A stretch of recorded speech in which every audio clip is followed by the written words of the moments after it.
प्रभु के मधुर नाम में आप सबको जय मसीह की।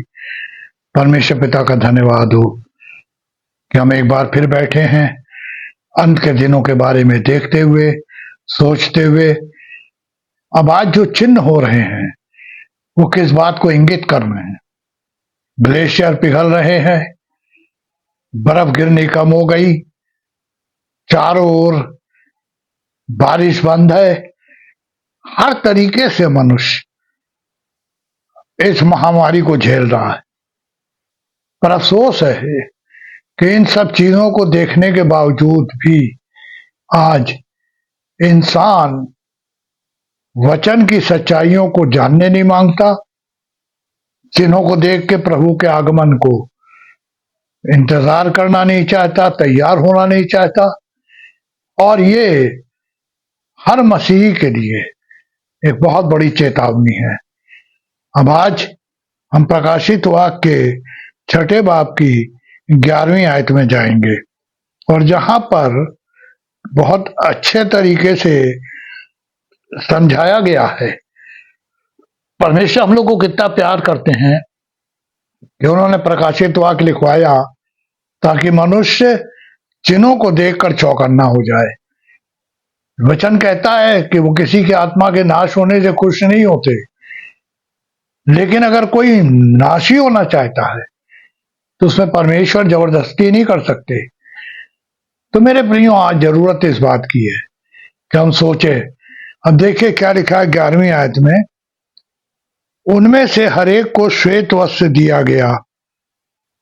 किसको?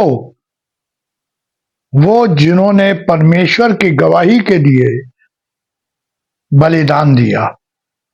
मेरे प्रियो, कोई जरूरी नहीं है कि हम मार डाले जाएं, कत्लेआम में आए, कोई जरूरी नहीं है।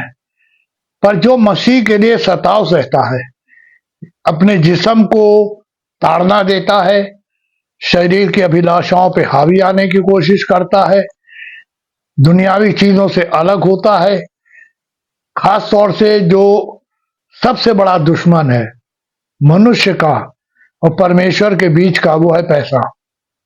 जब वो धन लोलुपता, धन की लालच से अलग होता है, तो मेरे प्रियो, बाइबल कहती है वो एक तरह का बहुत बड़ा बलिदान है जो परमेश्वर के लिए मनुष्य करता है।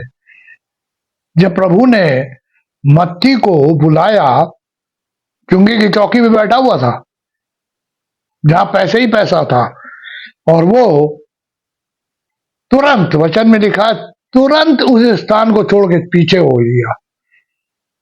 कितना पैसा होगा वहां कैश में, दमड़िए और भी जो सिक्के होंगे, उसने उनकी परवाह नहीं की।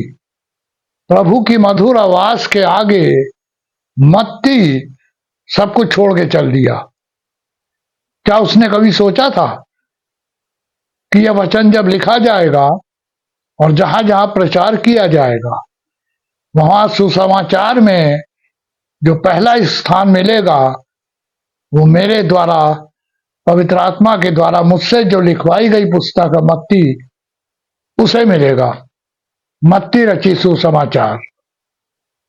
और मेरे प्रियो, यहां यही वचन कह रहा है कि इन लोगों को एक श्वेत वस्त्र दिया गया।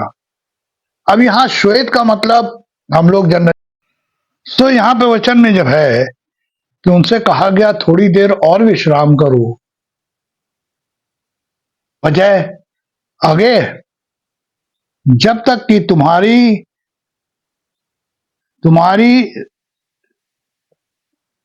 तुम्हारे संगी दास और भाई जो तुम्हारे साथ वध होने वाले हैं उनकी भी गिनती पूरी ना हो ले। जबकि तुम्हारे संगी दास, एक गिनती है परमेश्वर के यहां, काउंटिंग। परमेश्वर ने यह सौभाग्य सबको नहीं दिया। परमेश्वर के यहां एक संख्या है, जैसे 1,44,000 है, वैसे ही एक संख्या भी है जो परमेश्वर ने अपने दासों को बताई कि अभी तुम विश्राम करो ताकि तुम्हारे साथ के संगी दास भी तुम्हारी तरह वध न हो लें। मेरे प्रियो, एक परमेश्वर की इच्छा मर्जी के मुताबिक जो परमेश्वर ने जिसके लिए निश्चित किया है वो उसी मौत से मरेगा। और यहां पे वही तो वचन में लिखा है कि जो तुम्हारी तरह संगी दास, उनकी भी संख्या पूरी हो जाने दो। तो यानी विश्राम करने का जो टाइम है उसके लिए लिखा हुआ है कि वो अनिश्चित है, वो परमेश्वर जानते हैं और वचन में उसे बताया नहीं गया है। यहां उनको भी यही कहा जा रहा है कि अभी और विश्राम करो। मेरे प्रियो, ये प्रकाशित वाक्य जो छठे बाब की 11वीं आयत है, ये हर उस विश्वासी के लिए, हर प्रचारक के लिए एक तसल्ली भरा शब्द है। विश्राम करो, वेट करो, इंतजार करो।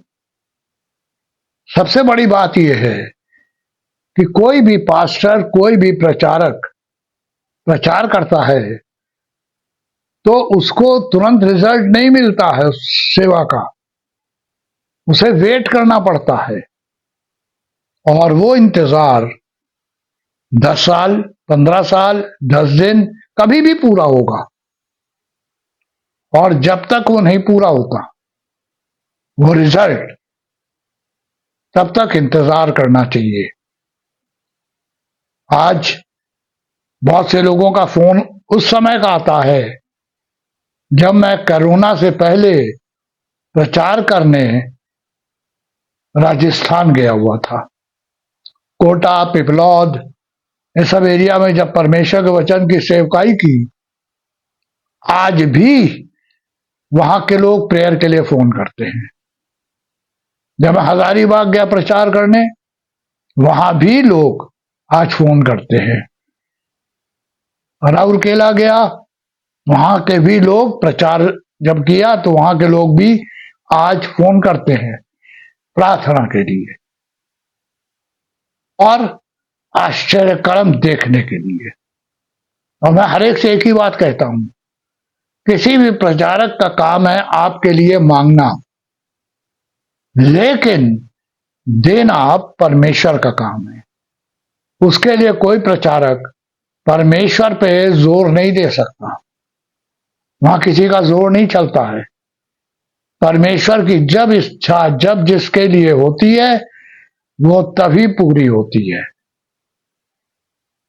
जबकि परमेश्वर ने करीब करीब, पूरा तो नहीं लेकिन हाँ करीब करीब हिंदुस्तान दिखा दिया, तो परमेश्वर ने आज कोरोना में और कोरोना के बाद से अब घर में ही मिनिस्ट्री शुरू कराई।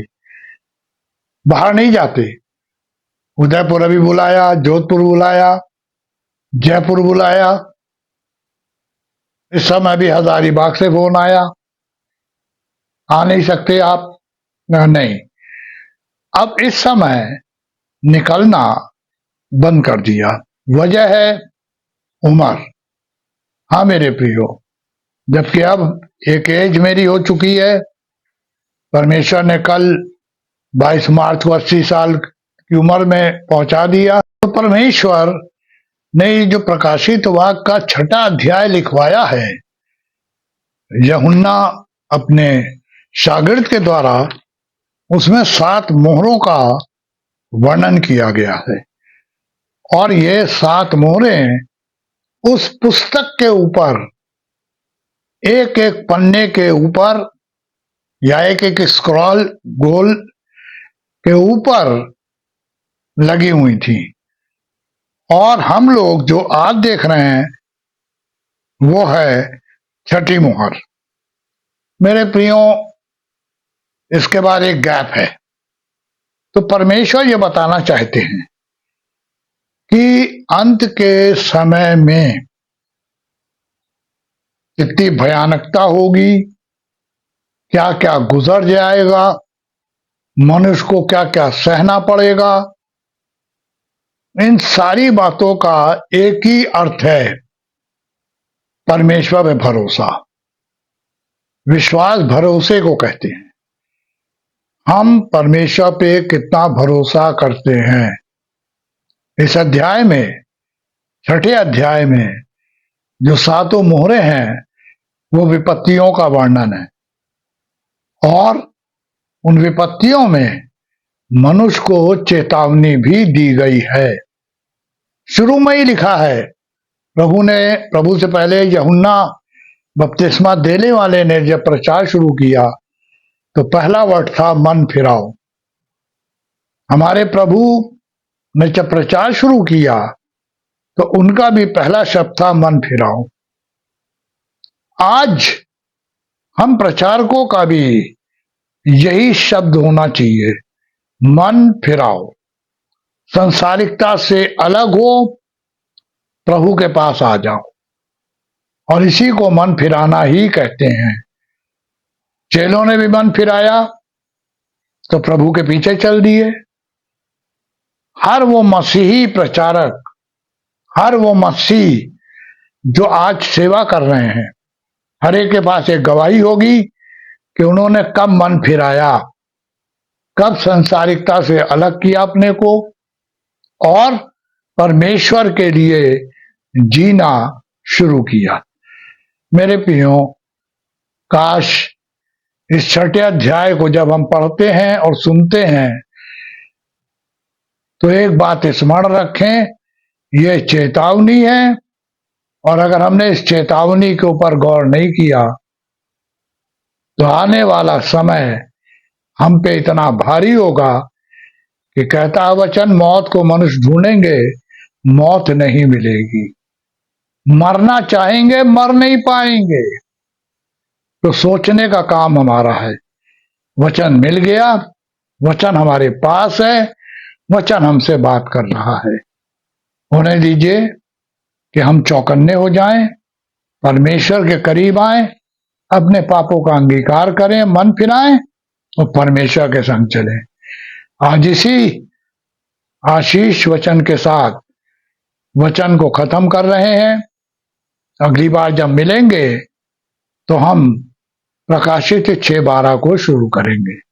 परमेश्वर की आशीष आप सबों पे हो। आमीन, आमीन।